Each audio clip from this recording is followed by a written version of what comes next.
Dobrý deň, milí priatelia, milí stredoškoláci. V tomto videu vám vysvetlím druhú metódu, pomocou ktorej sme schopní riešiť sústavy rovníc. Konkrétne to bude metóda dosadzovacia. Tou prvou je metóda sčítacia. Vysvetľujem hore v karte, pokiaľ potrebuješ, kľudne si pozri. Dosadzovacia metóda už aj z toho názvu vyplýva, že bude založená na nejakom dosadení. Konkrétne je založená na tom, že ty si z jednej z týchto rovníc, ktorú tam máš, vyjadriš jednu neznámu, dosadíš ju do druhej rovnice a vyriešiš. Je to veľmi jednoduché. Zároveň je tu však jedna taká dosť podstatná nevýhoda, ktorú tu zatiaľ nemám síce zahrnutú, ale bude zahrnutá v tom ďalšom videu. A to je konkrétne tá, že pokiaľ máš máš každý koeficient iný než je jednotka, tak tam dostaneš šialené zlomky. Tu vidíš, že pri y máš koeficient 1, respektíve minus 1. Tu takisto máš samotné x, respektíve y. Takže tam je to v pohode. Ale keby som tu mal napríklad, že 2x minus 5y a chcel by si využiť dosadzovaciu metódu, tak sa priprav na to, že tam budeš dostávať šialené zlomky.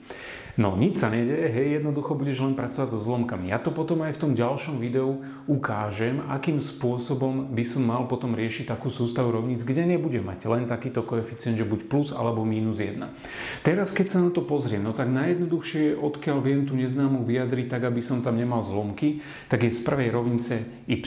Čiže aby som tu dostal, že minus y sa rovná, toto 2x prehodíme doprava k tej 5, čiže mal by som tu 5 minus 2x, lenže ja tu vidím, že tam mám minus y, ja tam potrebujem dostať plus y, čiže ešte by som to celé mal vynásobiť minus jednotkou, aby som dostal, že y sa rovná a tu zameníme aj koeficienty, aj poradie, čiže 2x minus 5. Tak, hej, z minus 2x sa mi stalo 2x a z 5 minus 5.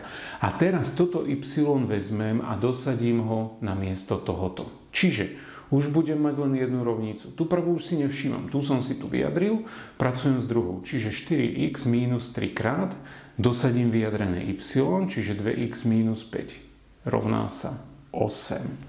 Tak, upravím, vidím v tom jednoduchú lineárnu rovnicu, čiže 4x minus 6x minus 3 krát minus 5 je plus 15 rovná sa 8. 4x minus 6x je minus 2x.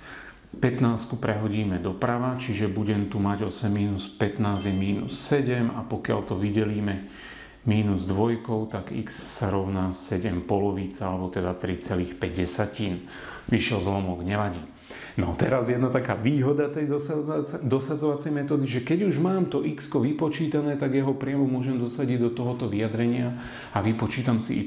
Ja pokračujem sem, čiže y sa rovná 2 krát 7 polovíc minus 5. Dvojky sa pokrátia a dostávam z toho 7 minus 5, to je 2. Množina koreňov bude opäť v našom prípade usporiadaná dvojica, čiže množinová zároveň aj hranatá zátvorka. Ideme podľa abecedy, čiže x 7 polovíc a y je 2. Skúšku správnosti samozrejme robiť nemusíme z jednoduchého dôvodu, pretože sme nevyužívali žiadnu dôsledkovú úpravu, celé sme to riešili len s využitím ekvivalentných úprav.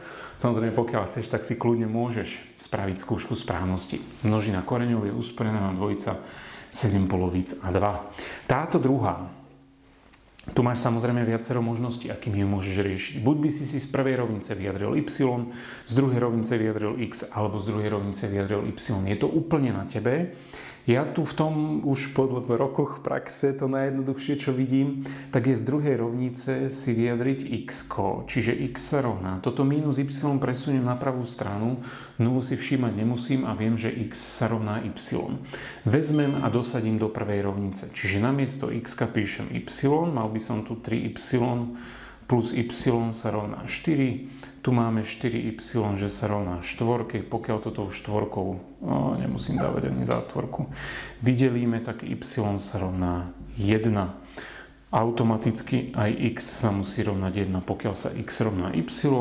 A množina koreňov opäť usporiadaná dvojica 1, 1. V tomto prípade môžeš zameniť, áno, tie dve jednotky, lebo keď zameníš 1, 1 za 1, 1, stále je to 1, 1. Tu keby si to zamenil, tak bohužiaľ, nebolo by to správne. Takže zároveň aj výhoda dosadzovacej metódy, že tu sme mali až 3 spôsoby, akými sme mohli tú sústavu začať riešiť. Tu Keď chcem teda mať takto priamo vyjadrený jeden koeficient, teda respektíve to y, tak som mal len jednu možnosť, aby som tam nemal žiadne zlomky, asi aj šialenejšie.